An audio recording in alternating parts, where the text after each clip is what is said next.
Hello everyone, welcome back to my channel. चलो, exams नजदीक आ गए हैं। 12th क्लास के इकोनॉमिक्स इकोनॉमिक्स का है। अब आज हम लोग पढ़ने वाले हैं क्लास 12 का government budget, exam related numericals. और इसमें हम लोग क्या पढ़ेंगे? हम लोग तीन तरह का ये क्या पढ़ेंगे बजट का।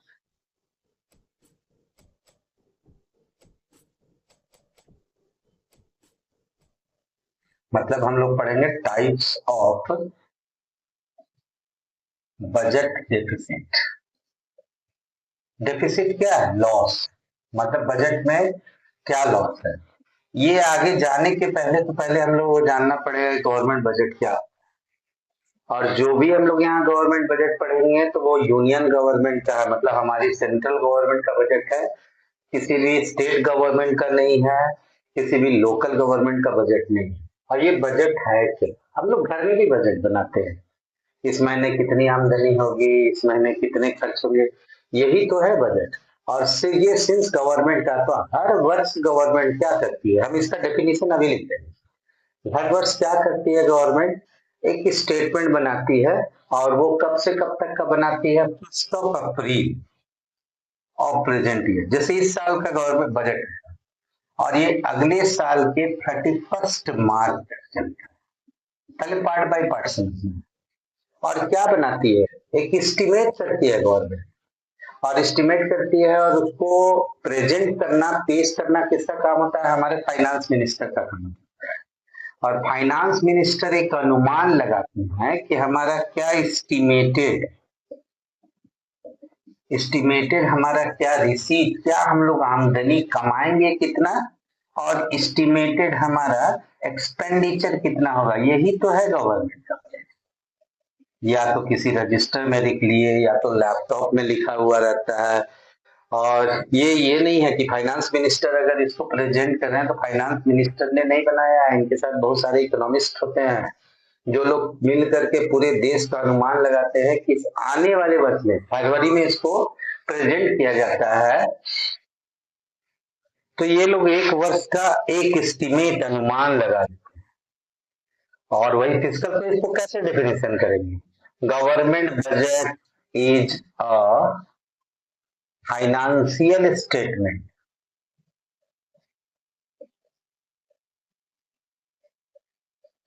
Of estimated receipt and estimated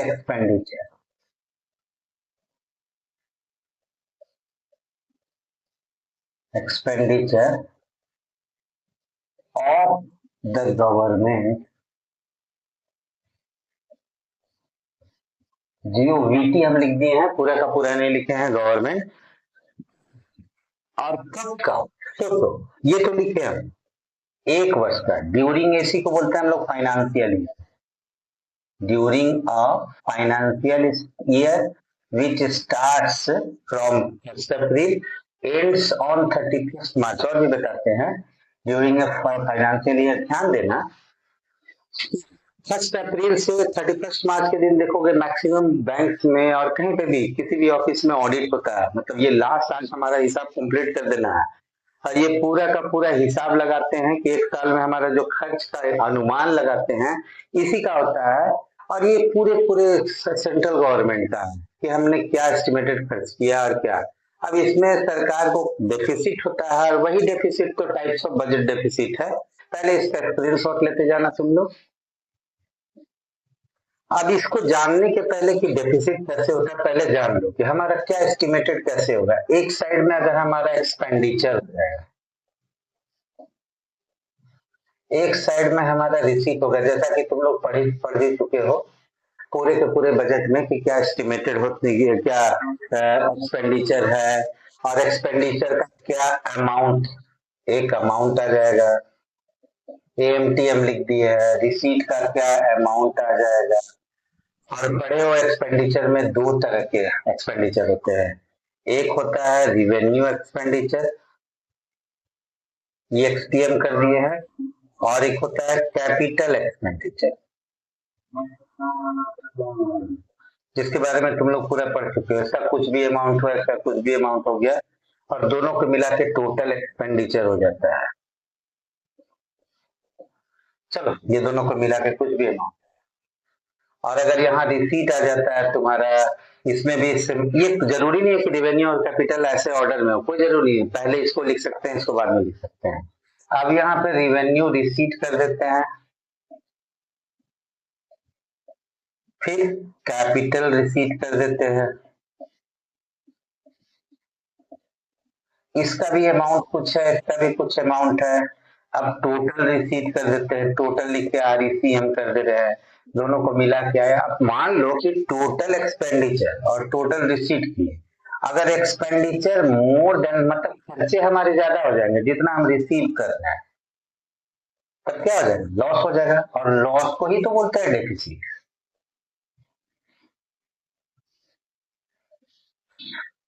अब इसी को समझना है, ध्यान देना कि अगर हमारा एक्सपेंडिचर हो जाता है 500 करोड़ का, चलो हम कुछ भी मेरे मन में जो आया हम लिख दिए, 500 करोड़ का हम खर्चा कर दिए। गवर्नमेंट का 500 रुपया तो नहीं होगा, 500 करोड़ भी तो कम है, अरबों में खर्चा आपका है, 5,000 करोड़, 5 लाख करोड़, और 500 करोड़ हो गया, और हमारा रिसीट कितना आ रहा है, 450 करोड़ टोटल आ रहा है, ये वाला और ये टोटल एक्सपेंडिचर।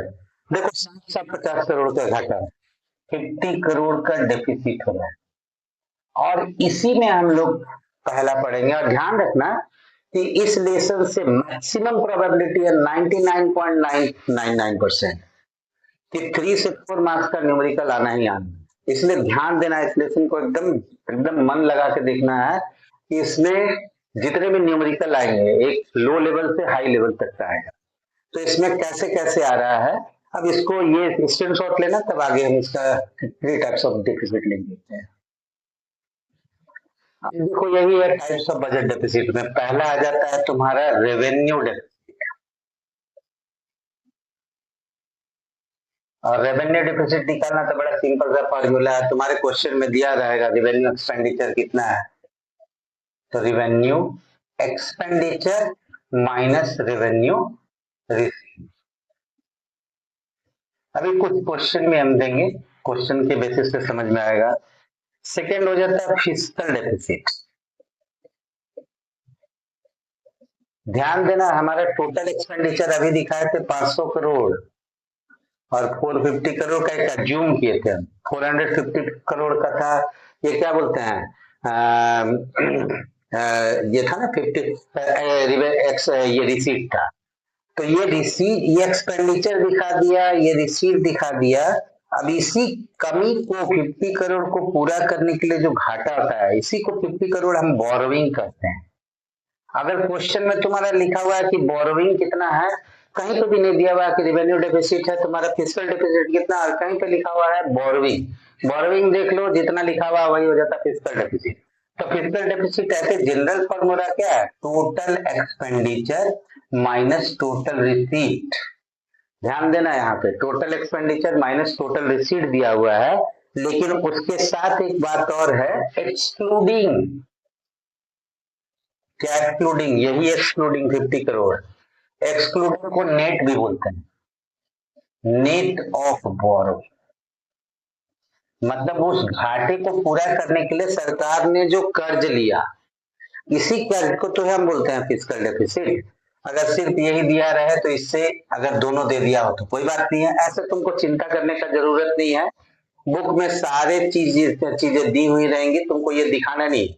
अगर हम लोग टोटल एक्सपेंडिचर करते हैं तो कैसे करते हैं, टोटल एक्सपेंडिचर होता है capital expenditure plus revenue expenditure, यहाँ माइनस डाल दिए, टोटल रिसीट क्या हो जाएगा, capital receipt plus revenue receipt हो जाएगा। अब देखो, अगर तुम्हारा ये चारों टर्म दिया हुआ है तो तुमको बस इसमें यही करना है, सी, ये दोनों निकल जाएगा तुम्हारा कैपिटल एक्सपेंडिचर माइनस, सपोज कि तुम्हारा ये दिया हुआ रेवेन्यू रिसीट दिया हुआ है, ये नहीं दिया हुआ, तो उसको तुमको निकालना पड़ेगा अकॉर्डिंग टू क्वेश्चन, वो आ जाएगा, ये हो जाएगा minus C R minus R R, मतलब capital receipt minus revenue receipt. तीसरा, यही तीसरा जो है अंत है तुम्हारा, ये हो जाता है प्राइमरी डेफिसिट। और ये प्राइमरी डेफिसिट होता क्या है, प्राइमरी डेफिसिट तुम्हारा अगर फिस्कल डेफिसिट निकल गया तो बस उससे इंटरेस्ट पेमेंट माइनस कर दो। सरकार जो कर्ज लेती है उसका जो इंटरेस्ट का पेमेंट करती है उसको माइनस कर देना फिस्कल डेफिसिट से, तुम्हारा प्राइमरी डेफिसिट आ जाएगा। तो ये तुम्हारे 3 इंपॉर्टेंट फॉर्मूला है। चलो इसका भी स्क्रीनशॉट लो, तब हम आगे न्यूमेरिकल्स में जाते हैं। चलो तुम्हारे सामने पेश किया जाता है पहला क्वेश्चन। अब ध्यान देना, in a government budget the revenue deficit is 45 crore, revenue deficit and if the revenue receipt is 80 crore and capital expenditure is 130 crore. कई टाइम रुपीज नहीं लगा पाए हैं, रुपीज हर जगह रुपीज हो गया, यहाँ पे रुपीज हो गया। Then how much is revenue expenditure. ध्यान देना, ये वाला पार्ट तुमको बेवकूफ बनाने के लिए दिया है कि बच्चा कितना कंफ्यूज होता है, इस पे ध्यान ही नहीं देना। क्यों नहीं ध्यान देना, देख सामने तुम्हारा यहाँ 2 टर्म है जो रिवेन्यू डेफिसिट से रिलेटेड है, रिवेन्यू डेफिसिट और एक दूसरा है रिवेन्यू डेफिसिट और रिवेन्यू रिसीट। अब हमारा क्या फॉर्मूला आता है रेवेन्यू डेफिसिट का, रेवेन्यू डेफिसिट पूरा नहीं लिख रहे हैं इक्वल्स टू रेवेन्यू एक्सपेंडिचर, ये भी पूरा नहीं लिख रहे हैं, पी करके छोड़ दिए, माइनस रेवेन्यू रिसीट। लगता है कहीं इसका आवश्यकता है, कहीं भी आवश्यकता नहीं है। हमारा रेवेन्यू एक्सपेंडिचर निकालना है ना, यही तो अननोन है, सबका वैल्यू डालते जाओ। रेवेन्यू डेफिसिट का वैल्यू 45 करोड़ डाल दो इक्वल्स टू रेवेन्यू एक्सपेंडिचर हम आर ही लिख दिए, एग्जाम में मत लिखना तुम, माइनस रेवेन्यू रिसीट कितना दिया हुआ है, रेवेन्यू रिसीट 80 करोड़, 80 करोड़ ये इधर आएगा प्लस हो जाएगा 45 plus 80 crore equals to revenue expenditure. तो रेवेन्यू एक्सपेंडिचर हमारा कितना हो जाएगा 80 40 120 125 करोड़। ऐसे नहीं लिखना, लेकिन यहाँ पे रुपीज लगा के या तो अंडरलाइन कर दो या तो इसको सर्कल कर दो। ये सबसे इजी लेवल का क्वेश्चन था, तो ध्यान देना है कि अगर आएगा भी तो 2-3 नंबर का क्वेश्चन आएगा तुम्हारा, इससे बड़ा क्वेश्चन आएगा। चलो इसका स्क्रीनशॉट लो, आगे हम प्रोसीड करते हैं। देखो यहाँ पे भी अभी तक जो क्वेश्चन है बहुत लो लेवल का है। यहाँ सिंपल सा तुम्हारे सामने क्या क्या दिया है मार्क कर लोगे। प्राइमरी डेफिसिट गिवन है, इंटरेस्ट पेमेंट गिवन है, how much is fiscal deficit, क्या था फिस्कल डेफिसिट, एफडी हम लिख दे रहे हैं, एफडी इक्वल्स टू क्या था फिस्कल डेफिसिट इक्वल्स टू, ये नहीं आएगा, यहाँ होगा primary deficit, primary deficit equals to fiscal deficit minus interest INT payment PAY। अब देखो प्राइमरी डेफिसिट तुम्हारा गिवन है तो इसको लिख दिए 12,000 crore equals to fiscal deficit ही तो हमको मालूम करना, हम इसको FD लिखते रहे, फिक्स डिपॉजिट नहीं फिस्कल डेफिसिट, और इंटरेस्ट पेमेंट है तुम्हारा 7,000, है ना, इजी क्वेश्चन। ऐसे ही 2-3 क्वेश्चन तुम्हारे कंबाइन करके दे देगा, हम यहाँ डायरेक्ट कर दे रहे fiscal deficit 12,000 plus 7,000 equals to last में आंसर लिख दोगे रुपीज 19,000 करोड़। ये तो बहुत तुम्हारे इजी लेवल के क्वेश्चन है। अब थोड़ा आगे बढ़ते हैं, थोड़ा सा क्वेश्चन का लेवल बढ़ाते हैं, स्क्रीनशॉट लेते हैं। अब देखो थोड़ा क्वेश्चन का लेवल टफ होता है। पहला तो आसान, पहला अगर हमें रिवेन्यू डेफिसिट निकालना है तो क्या फॉर्मूला था, revenue expenditure minus revenue receipt. Revenue expenditure पूछते हैं कहाँ है 100 माइनस रेवेन्यू रिसीट कितना है 80, ये हो गया 20 अरब रुपीज, 20 अरब ये हो गया, अंडरलाइन कर दिए, चाहो तो यार तो आंसर। दूसरा पार्ट बोलता है फिस्कल डेफिसिट। तो कई सारे स्टूडेंट कंफ्यूज हो जाएंगे कि अरे यहाँ तो दिया हुआ है capital receipt net of borrowing 95 अरब, नहीं, इसके लिए हमको फिस्कल डेफिसिट लिखना पड़ेगा total expenditure minus total receipt.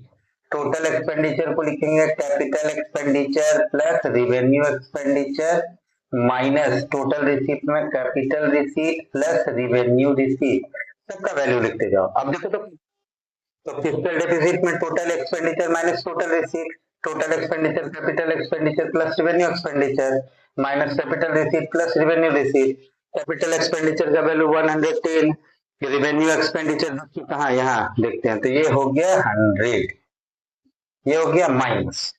Capital receipt है क्या, कहीं capital receipt net of borrowing, तो कैपिटल रिसीट यहाँ पे 95 कर दिए, प्लस रिवेन्यू रिसीट हो जाता है तुम्हारा 80 हो जाता है, सबको ऐड कर दिया मतलब जोड़ दिया, 210 माइनस 90 80 170 175, 10 में से 5 10 में से 7 3 35 अरब हो गया हमारा, ₹35 अरब यहाँ लिख दिए आंसर।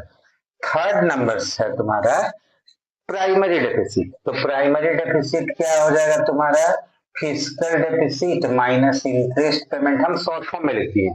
फिस्कल डेफिसिट तो हमारा अभी निकला 35, माइनस इंटरेस्ट पेमेंट खोजो, यहाँ पे 10 है, तो ₹25 अरब।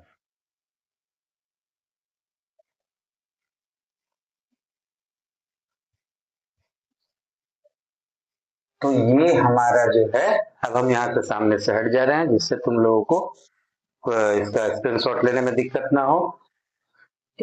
स्टूडेंट से तुम्हारे लिए था कि इतना कर लो, अगर हो सकता है तो कल तक हम एक बार फिर 2-3 क्वेश्चन और बना देंगे, जिससे तुम लोग को न्यूमेरिकल समझने में आसानी हो जाएगी। हम पहले ही बोले 3 से 4 नंबर का सवाल होता है और श्योर शॉर्ट है, इसलिए ध्यान रखना है, अच्छे से पढ़ाई करो, मार्क्स आने की पूरी संभावना है।